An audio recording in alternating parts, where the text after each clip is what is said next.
This is CBC Here and Now. We have the Comrade, the chopper has been sent out, and they are at Team 24 right now. Calling down canes. The epic Labrador race stalls amid concerns about weather and safety. Problem is with mom and dad is time. The time is not on their side. Separated seniors, couples divided with differing levels of care. Tonight, a family's fight to bring their parents back together. Good evening and welcome to Here and Now. We begin tonight in Labrador, where the longest snowmobile race in the world has been derailed. Cane's Quest is canceled. The word came down earlier today amid safety concerns prompted by warm weather, heavy rain, and a narrow escape by a snowmobiler who plunged through the ice into the water. Here Now's Jeremy Eaton has that story. It's not the way that anyone had hoped the race would end, but organizers say they were left with no other choice but to shut down the 11th Cane's Quest. Social media sites quickly filled up with the scenes one wouldn't expect in Labrador in March. Pouring rain as riders made their way into checkpoints. Snowmobiles covered with water.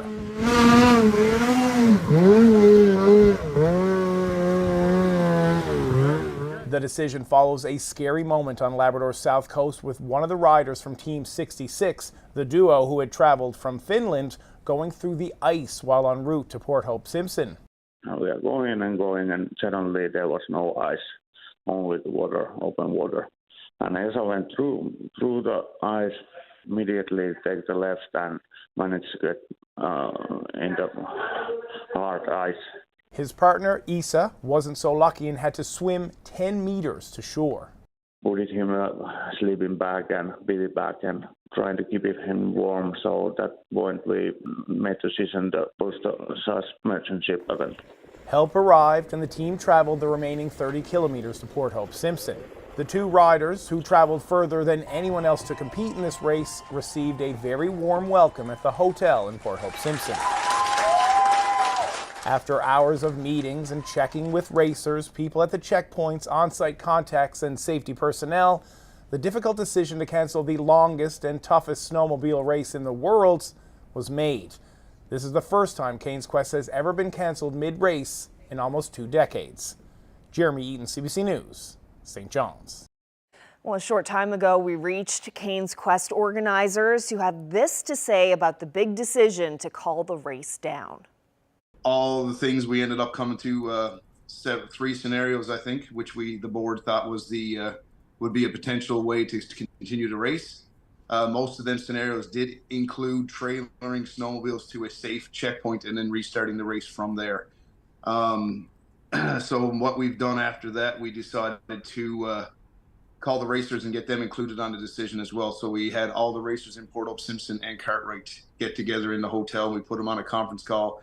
We laid out where our heads were, and they wanted some time to chat and talk about it. So then they went back and talked, and amongst us all, with all the decisions, all the consensus and all the stuff we done, it was decided amongst all of us to cancel the race.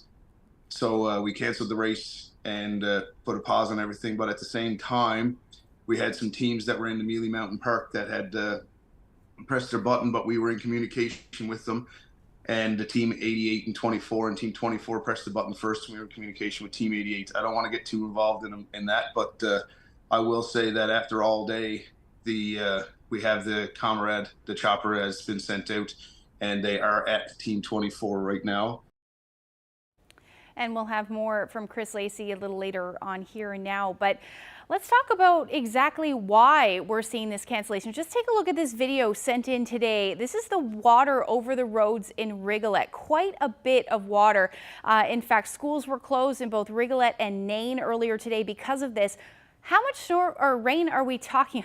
Typical to say snow, but how much rain are we talking about? 108 millimeters of rain fell in Rigolet since Sunday, and in Cartwright, 91 millimeters. They easily broke their record for daily rainfall totals for all 3 days. Port Hope Simpson picked up 86 millimeters of rain, Red Bay 39, and then even Hopedale Nain into the 20 to 30 millimeter mark. So lots of rainfall out there. The other other thing is a record for the temperature. The lowest temperature recorded in Nain yesterday was 1.2 degrees. That broke the record of minus 4.4 back in 1942. And this also places it as the second warmest on record for March. The top spot was 3.1 degrees from March 28, 1999. So definitely talking about lots of warm air and lots of rain. We'll talk about what's coming up when I come back.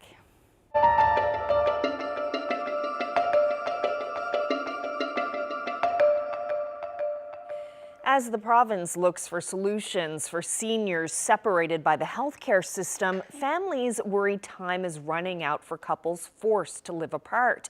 Here Now's Mark Quinn brings you one family story. All right, if you're ready, I'll start. I'm ready.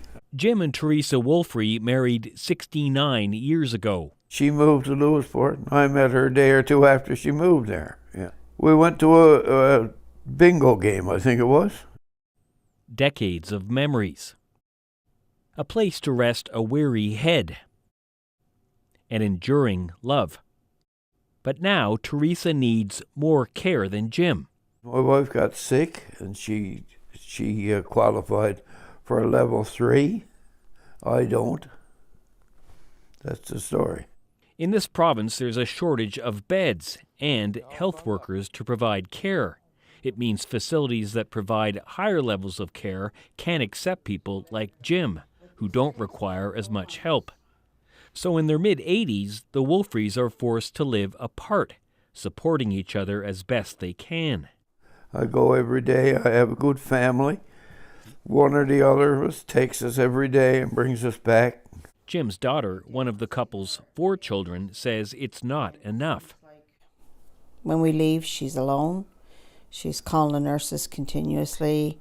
She's saying she's got pain, but we're thinking a lot of it is loneliness more than anything. She wants some attention. And Dad comes home every day and spends every evening alone. She's fighting for a way to bring her parents back together. It's heartbreaking.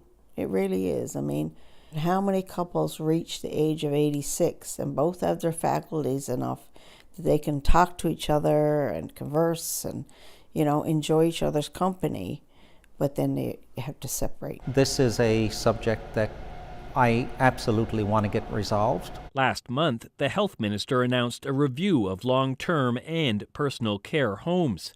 A panel has been established to look for long-term solutions, but Gould fears her parents don't have time to wait. They will not get to spend at least some time together in their last little bit of time that they have. The health minister says short-term changes are coming. In the very near future, we'll have more to say on how we can accommodate spouses as opposed to separating spouses. Other provinces have created legislation to ensure elderly couples remain together.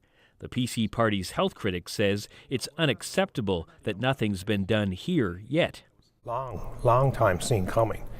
And to get to this point where we don't have measures in place to address this, there's no excuse for it. Osborne says the health department is putting the finishing touches on some short-term solutions that could help couples like the Wolfreys. I'd like to see him open the door for me to get in with her. And I think most of our problems will be over then. No details yet, but Osborne suggested there may be changes to admission criteria at facilities that provide care. Mark Quinn, CBC News, St. John's. Still with health news, an urgent care clinic will open next week in Whitburn, a town where the emergency room has been closed for 8 months. While the health minister calls it an improvement, not everyone is happy with the move. Our Heather Gillis explains. Starting Monday, there will be an urgent care center open in Whitburn on Mondays, Tuesdays, and Thursdays from 8 to 4. A doctor, nurse practitioner, and registered nurse will staff it, offering about 25 same-day appointments, treating minor issues like sprains, fractures, cuts, wounds, and infections. This is a significant enhancement over what is currently in place in Whitburn. The Whitburn ER has been closed for 8 months due to staffing issues. According to Eastern Health, the ER saw about 8,000 visits in 2019 to 2020, but they say 80% of those visits weren't emergencies. Officials say there are plans to expand urgent care to 5 days a week, then 12 hours daily, but only after they recruit another doctor, nurse practitioner, and RN. Once we get that up to 7 days a week, 12 hours a day, the vast majority of demand in the community will be met, but we'll continue to monitor and measure and meet demand. 2 doctors were required to operate the full-time ER, but officials say urgent care doesn't require doctors to be on call, so recruitment is easier. The health minister says, for now, it's the best they can do. This is despicable. Whitburn Mayor Hilda Whalen isn't surprised, isn't happy with urgent care. Newsflash, Mr. Osborne. We have been doing that for 50 years. And a lot better than this. She says it's the death knell for her town's ER and worries about life and death situations. Well, maybe it does take care of 80%.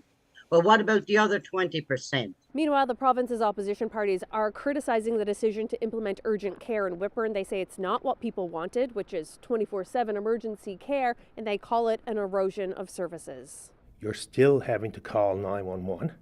You're still hoping that there'll be an ambulance available, and you're still hoping that you'll make it to an ER. They're still an hour away from emergency health care, right? Critical life-saving emergency health care. And there's nothing in this announcement that deals with the ambulance services. The minister says towns like Bonavista and Harbour Breton won't benefit from urgent care because they're too far from other hospitals. Whalen, meanwhile, is vowing to keep fighting for an ER in Whitburn. Heather Gillis, CBC News, St. John's. Well, a teacher at a school in Blaketown has been charged with assaulting a student. The incident is said to have happened at Crescent Collegiate while school was in session. According to Whitburn RCMP, police received the report late last month. A 53-year-old woman was arrested on Friday and she was released from custody and is scheduled to appear in court in May. Well, an update now on a scam targeting seniors. RCMP are warning about a telephone scam that involves someone posing as a police officer. The imposter is targeting elderly victims, asking for bail money for an arrested loved one and using the name of a legitimate family member. Police say one elderly victim was conned out of several $1,000s. Another showed up at his local police detachment with money in hand for bail. The RCMP is stressing that it never asks the public for money and would like the public's help in spreading the message. And last week, we told you about a 23-year-old man who was arrested while trying to leave the province. Well, police believe he conned seniors in a similar phone scam.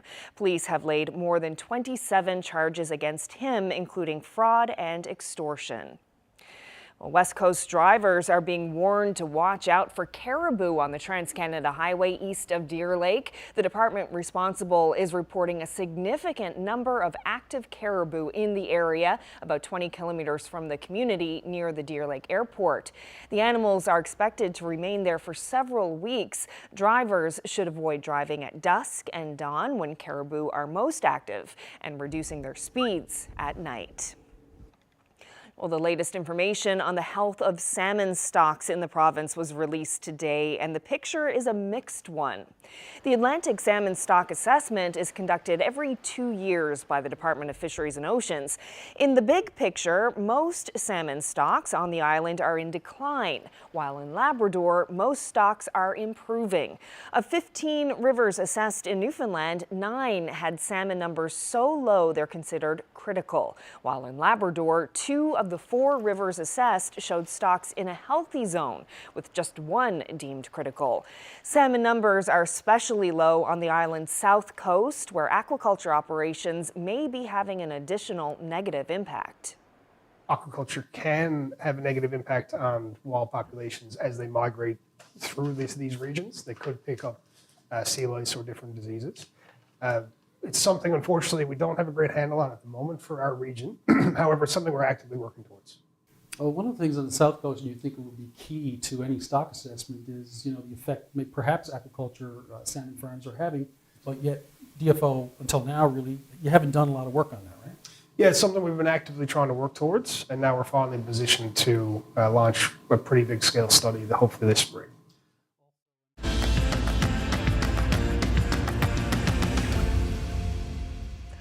Kinky Boots will be hitting the stage in St. John's this weekend, and the latest production from Tada is already sold out. This is the first Atlantic Canadian production of the internationally acclaimed play. CBC's Aoife Alaba sat down with the people putting off the show.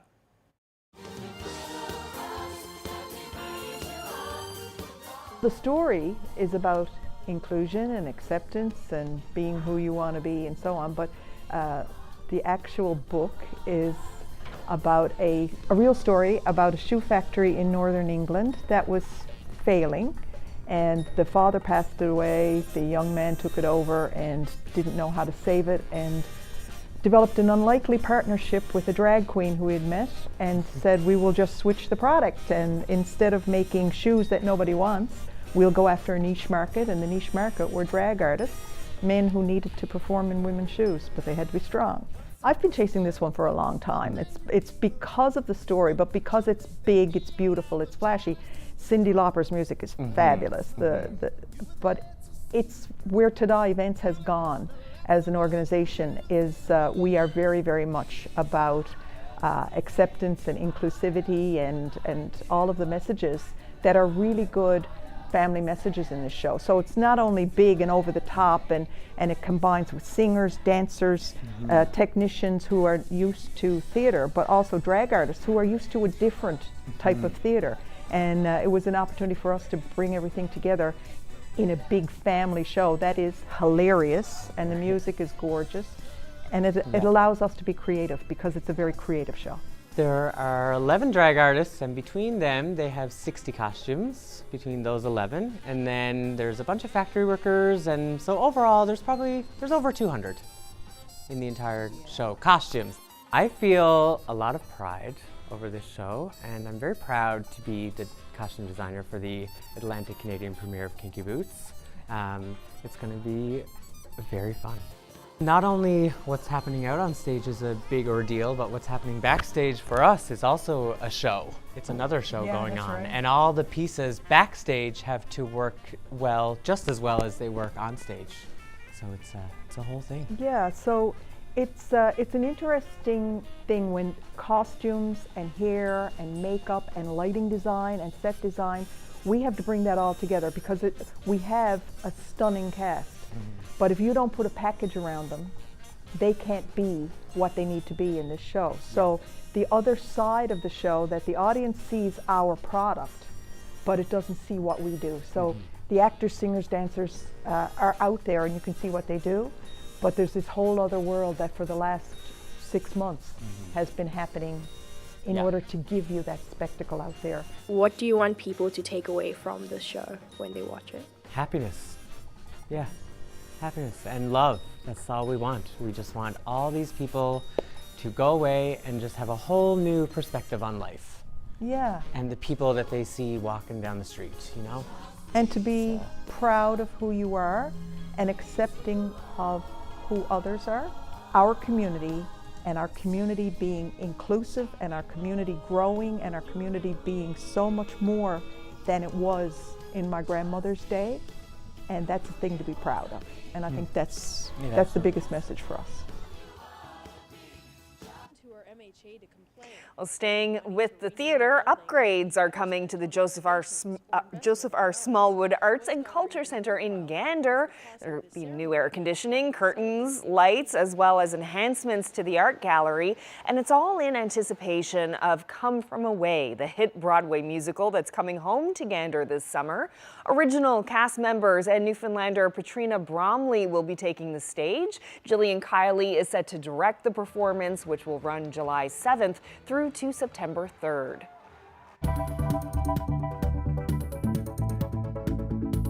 I need a pill. My life depends on it. I need it right now. Well, the folks least likely to deliver a message on birth control are back with a new video. Why the pill is quite popular at Alderwood Retirement Center. That's ahead after Ashley's weather. Oh, well, we've got a wet one out there right now. We're looking at some more snow on the way as we head through the next couple of days as well across the province. We'll get into the details coming up.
The Healthcare Foundation Home Lottery VIP prize deadline is midnight Friday. Order tickets now at hcfhomelottery.ca.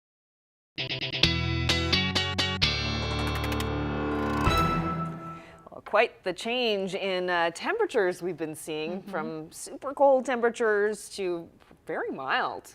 Absolutely. Right Temperatures in Labrador are between 7 to 15 degrees above where we should be sitting this time of year, which is quite incredible considering we were talking about extreme cold warnings and we were on the opposite end of that, right? Let's take a look at where we sat today across the board. So most of us were above zero with the exception of Marystown at 0 degrees and Cornerbrook at -1.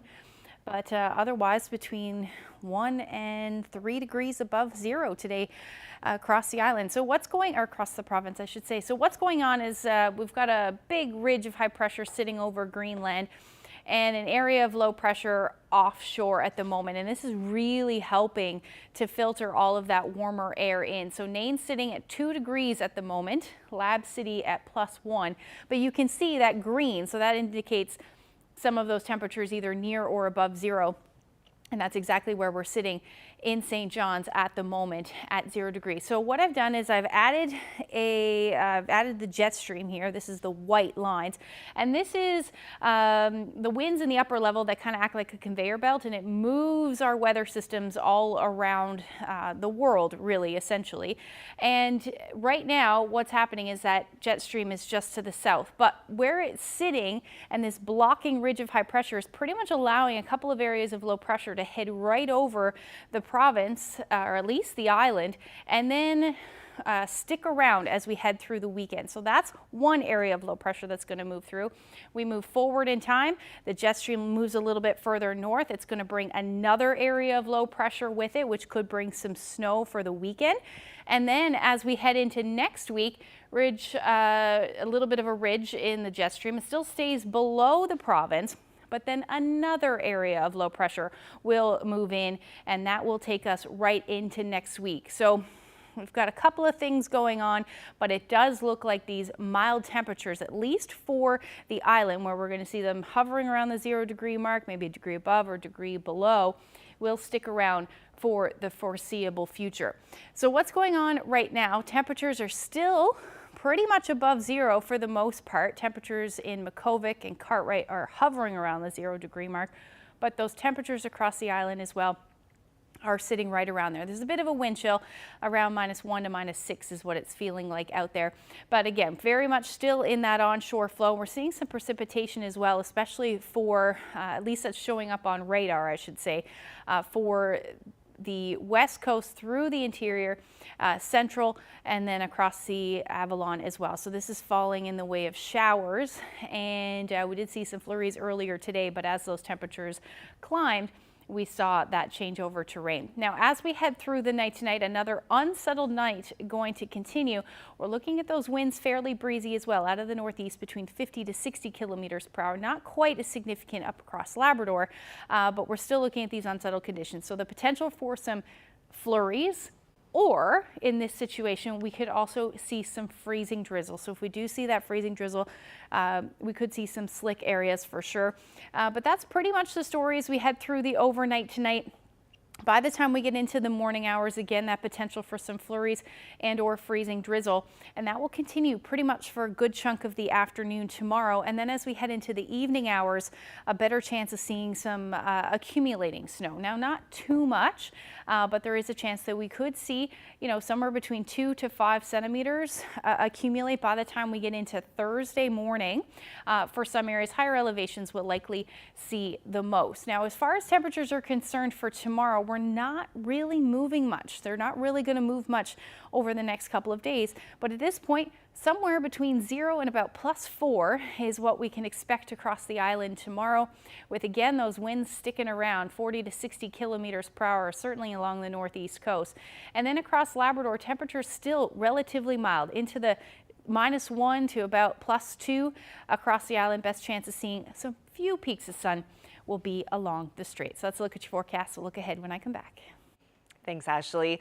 Well, you may be familiar with some of the wacky Halloween videos created by the staff and seniors at Alderwood Estates in Witless Bay.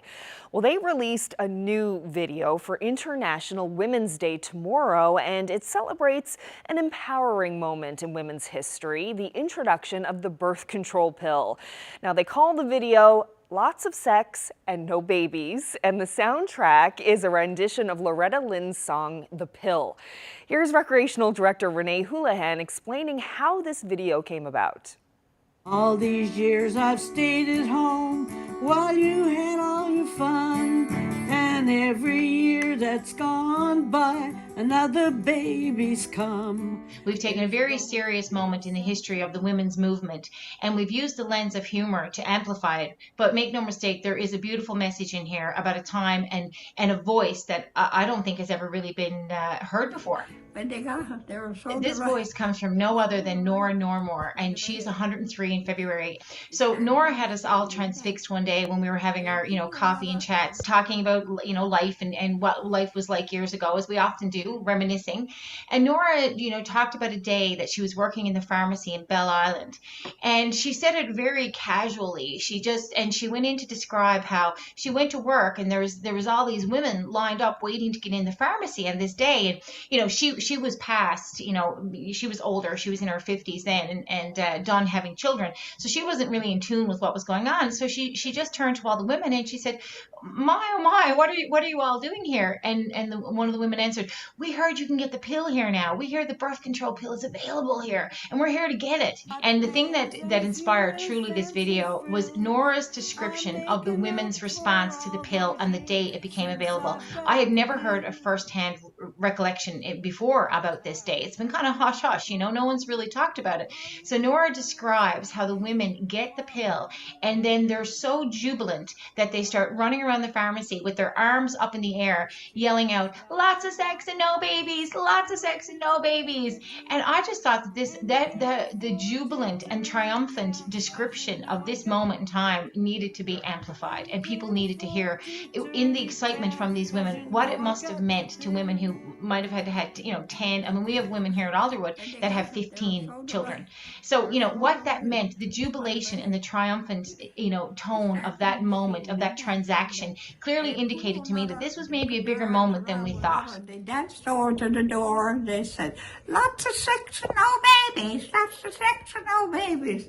Not that they didn't have beautiful husbands and beautiful families, and there's no negativity in this, but it was very strenuous to have 15 children or 20 children or 18 children. So in this heroine in the pill, they could relate to that idea of, being home, and as soon as you have one, another one is on the way. Many of the women here have what we call on the shore Irish twins, and they have 2 babies within 12 months. So they could relate to this woman's kind of like certainly where she came from and having no control to eventually having some control over her life and her choices and how many children she had. So they really related to the heroine in the story of the pill. These videos are really and truly the Trojan horse in the weapon against fighting dementia, because what these videos do is, number one, they engage everybody, and everybody has input, everybody talks, everybody comes up with their roles, everybody picks their characters, everybody learns their lines, everybody has to learn the song, and then they all watch each other, and then they cheer each other on their scenes, and they're like, "Oh, that's so good, and you should do this next time," and it's such a group effort, even if you're only in the video for one scene, or you're singing the whole song. It brings us together as a family here at Alderwood. But again, the laughs, the connections, and the community support. I mean, I call up the fire department, no problem, we'll be there. The local daycare, here in Witless Bay, Riley's Roost, a phenomenal facility, and I brought Alice Kavanagh, and I said, could I bring one of my seniors up, because Alice had 15 children, and I said, I really want the visual and scope of what does 15 children really look like. And this year, International Women's Day is all about, technology, and it's more about the digital. But for these women, the pill changed. That was the technology that changed made the biggest improvement in women's life, the ability to choose how many children they had and when they had them. So I am incredibly proud of these women for using their voices, and they were a little shy at first. You know, the pill it's a bit of a, risque song for a seniors home. The video is called Lots of Sex and No Babies. That's not generally what we do. But again, on International Women's Day, these women stood up and they put their voices out there, and I'm so proud of them for that. Oh, but Daddy, don't you...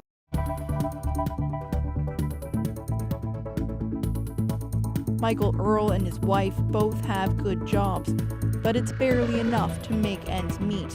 And when the sea ice comes late, it nearly puts them over the edge.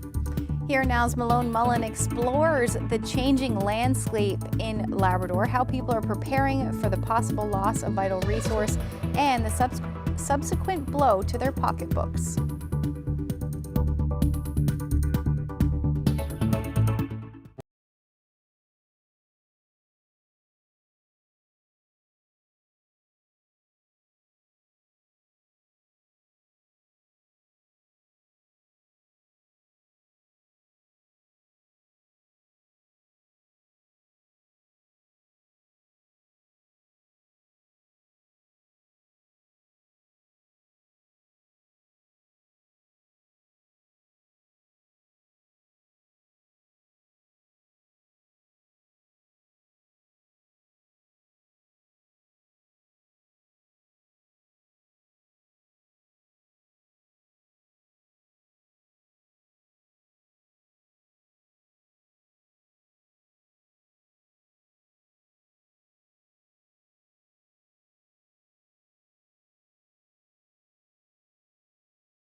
Well, Cane's Quest 2023 is cancelled. The call was made today, 3 days into the epic snowmobile race. Organizers say it wasn't a decision they made lightly. Jeremy Eaton reached organizer Chris Lacey late this afternoon. This was a hard day. It was a stressful day for all of us, and it wasn't something that we took lightly. And as you're aware, like it's been a very stressful day for all of us, racers included. So what happens to the race now? We basically just go back and the board has to decide now what's going to happen with the purse prizes. The racers gave some suggestions, which we're taking into consideration, and we're going to see what we're going to do with that. The award ceremony, obviously there won't be a first, second, and place awards, but we do have like the most sportsmanship alike, and we got a memorial award that we've created for fallen racers. So we'll get the teams out to see what they want to do with there, and we'll make a decision as board and volunteers and stuff to see how they're going to go. So we will still have somewhat of an award ceremony, and the banquet is still going ahead as planned. So it's just a matter now of getting all the racers back to Lab City, and so we can get to the banquet on Saturday. When you were speaking with the racers, how are they feeling? I know that safety is paramount and they're the ones on the course, but what was their reaction from the racers that you heard from, Chris? They were very fair, to be honest. They completely understood where we were coming from. They understood that the race course was not ideal. There were a lot of them that didn't feel that it was necessarily, we'll say, unsafe, but there was definitely routes and passages that were unpassable, but there is other ways to go around it. Cade's Quest sticks to the point that we make the race between checkpoints. The racers it's on their own to pick their own route, however they may see fit. We do not tell them where to go, so we can't really know. While people can tell us that the conditions are what they are in certain ways, it's hard for us to know which way the racers are going to even advise. What about Team 66, the Finnish team? We don't know too much about it. I'm only seeing what people are seeing on Facebook from the Finnish team, but I mean, they're in very good spirits. They're commenting on the post. They got their snowmobile out of the water now. It was waist deep water, pretty close to shore. Wasn't anything out in the middle of the ocean or anything. It was pretty, we don't want to see anybody go into water at all. But, all in all, from a worst case scenario, this was probably one of the better ones to have a snowmobile. We've had snowmobiles go into water many times before. This is nothing new to the race. But all in all, Team Finland is in great spirits. You can see them on Facebook, and I've seen one comment recently that they're hoping to come back in 2025.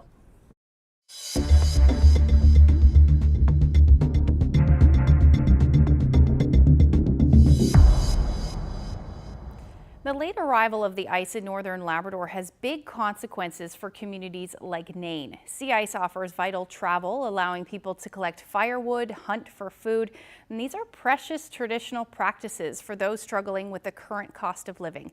Here Now's Malone Mullen brings us this feature report. The frigid weather doesn't bother Mark Wyatt. He's outside most of the time. In fact, he has to be, even when the wind chill drops to minus 45. Wyatt lives in Nain, on the north coast of Labrador. His home heated by a wood stove, the only thing standing between him and hypothermia. He sets out every few days to bring home firewood and hunt for meat, traveling a route that relies completely on the frozen sea. Gas is over $2 a liter. Food, you go down and buy $100 of groceries, might last you 1 or 2 days. So you can't, and especially if the sea ice goes, you can't go hunting, getting stuff that you can normally get instead of buying at the store. It'll be a lot cheaper. This year, the ice is late. That means Nain's residents couldn't get their food and fuel from the land. They were stuck here for 6 weeks longer than normal, dependent on imported groceries and furnace oil. It stretched this family's budget to its limit. There's been a high rise in costs, and it almost seems like since COVID too. It don't seem to be going down even in the summer times, and like the shelves are bare, and most of the stuff you see in the freezers is like pizzas and pizza pops and like just really fast food, and some of the meats that you buy, like the chicken and the hamburger meat and stuff, is sour. Nain has 2 grocery stores, but even the isolated north isn't immune to inflation. It's sticker shock after sticker shock. Since the summer, mid-summer, I've really noticed the prices go through the roof. And how does that affect you when you're walking down the aisles trying to figure out what to buy for dinner? Well, some things I just don't buy, and my kids, I ask the kids, you want this? No, that's too expensive. Even my kids now will say, no, we don't want that because that's too expensive. Michael Earl and his wife both have good jobs, but it's barely enough to make ends meet. and when the sea ice comes late, it nearly puts them over the edge. A frozen pizza here costs $20. A single can of chicken soup, $5. Losing those precious weeks to hunt and harvest means a strain. The wood that people are harvesting, they got to go over the sea ice to get to it. So it was later this year. And I caught wood. I caught wood to subsidize our income. But a lot of people here can't do that. So they're depending on me and other people who cut wood here for firewood. And then if we can't get to it and they call us for wood, we have to say no because we don't have it. Same thing with the country food. Like people go off hunting partridge, white partridge. And white partridge, they just drive around the shoreline and where the alders are and where the Arctic willows are, and that's what the partridge eat. You can't get to it. Ron Webb grew up on the ice eating that country food. In his 65 years, he's seen a major shift. It's changing a lot. It's changing big time. Webb says these days the ice is often too soft to hunt seals, putting more pressure on partridge. It's also making it harder to pass down traditional knowledge to the grandkids. Do you ever worry that it's going to be a very, very different place in a couple of decades for the next generation? Yeah, we discuss that all the time. And this year's a perfect example of what we're losing. We're losing our ice. One of these days, I guess, I don't know if we'll have ice. It's kind of a sad thing to think about, but it's hidden that way. I don't think it'll be in my lifetime, but whereas shorter winters, early spring, you don't have much time to do your traditional things you always did. But access to the country food isn't the only worry. The food itself, Arctic char, seals, are vulnerable to a warming environment.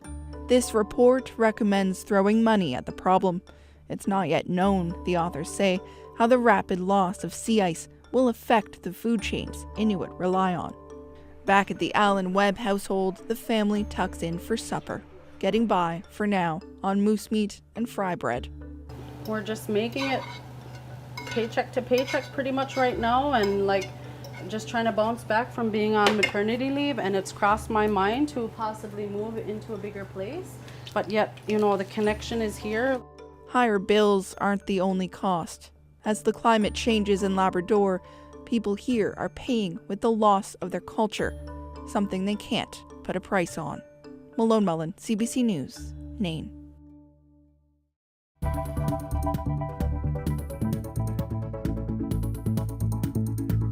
In Ottawa, the courts are considering whether the federal government is justified in banning certain plastics, labeling them as toxic.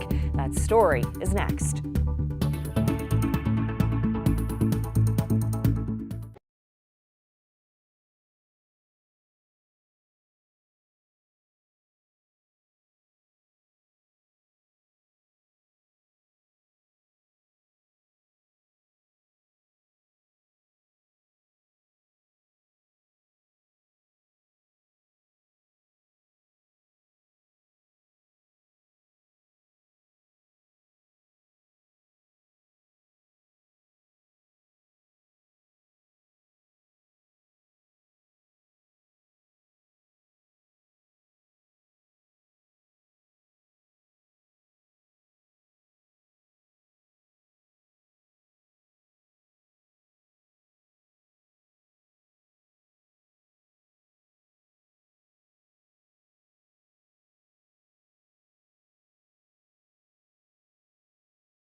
As part of our For the Love of Music series, Here and Now will be airing a documentary this Thursday called NL Folk Now.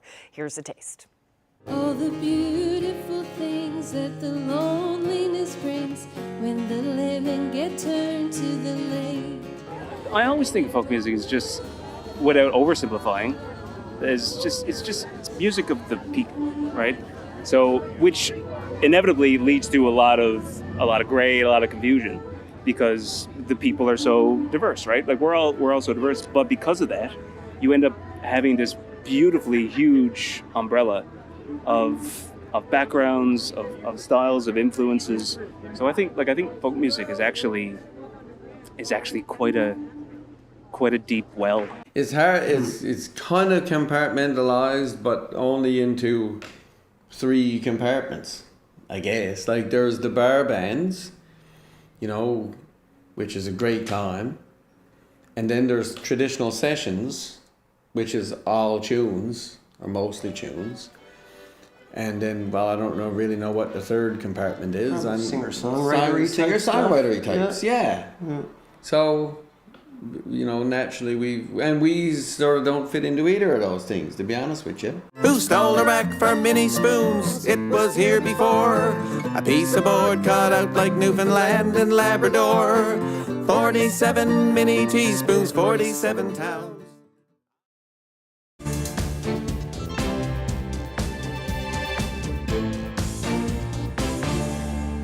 Companies that make single-use plastic products are taking the federal government to court.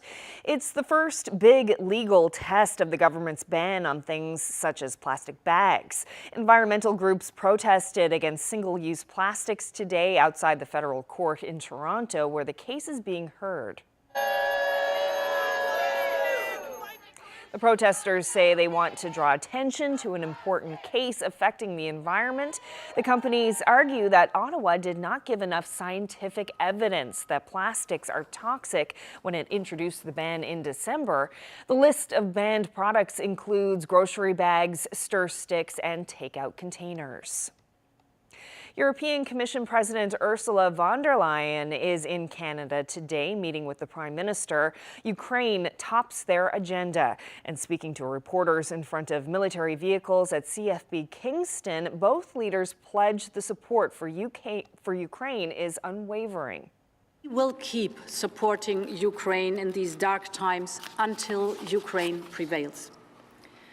We're both stepping up our support to Ukraine, including our military support, because Ukrainians have all the necessary grit and spirit, but what they need is weapons. The Prime Minister announced an extension of part of the training that Canadian contingents are providing Ukrainian forces, and he announced new advanced combat medic training. Well, a disappointing setback today for Japan's space exploration program. Main engine start. SRB-3 点火、liftoff. Solid boosters ignition and liftoff. 15 minutes after launching its new H-3 rocket, officials blew it up. They made the decision after one of the engines failed to ignite. This was the second failed attempt at liftoff for a project that has taken 9 years and cost more than $1 billion. It's seen as a major blow to Japan's aerospace industry.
Now we get to look at the long-range forecast and skip ahead to Thursday and look ahead even to the weekend. It's just Tuesday, but we still get to think about the weekend. We do, and it's going to be busy weather-wise, it looks like at this point. I showed you that jet stream and how it's pretty much just slinging everything our way.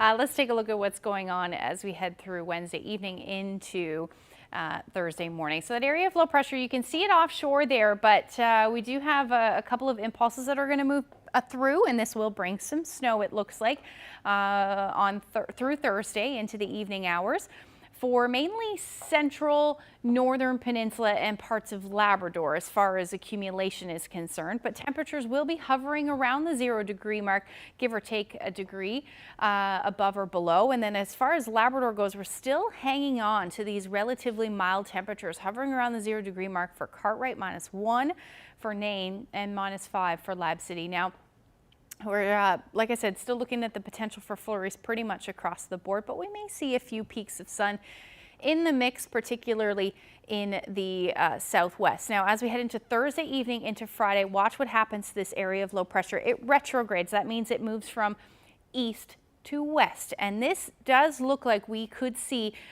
some periods of snow with this one, some windy conditions as well, and this will continue as we head into Saturday. So at this point, I'm not going to talk about numbers, but it could be significant, 10+ centimeters possible, certainly.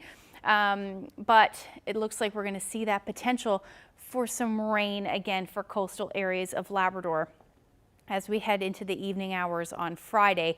But overall, this snow potentially across the island will continue as we head into Saturday, and that's just because this area of low pressure is going to stick around.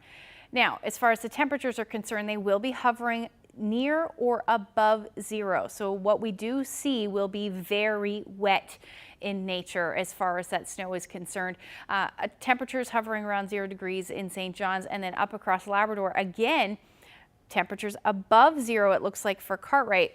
So that's when we'll potentially see the chance of some showers. So here's a look at the long-range forecast. There's a lot of snow icons and a lot of zeros in the long-range forecast. But again, this does look like we'll see some windy conditions Friday night into Saturday. Now, as far as central and western Newfoundland are concerned, pretty much a carbon copy forecast with temperatures within a degree or two of 0 in the overnight periods as well.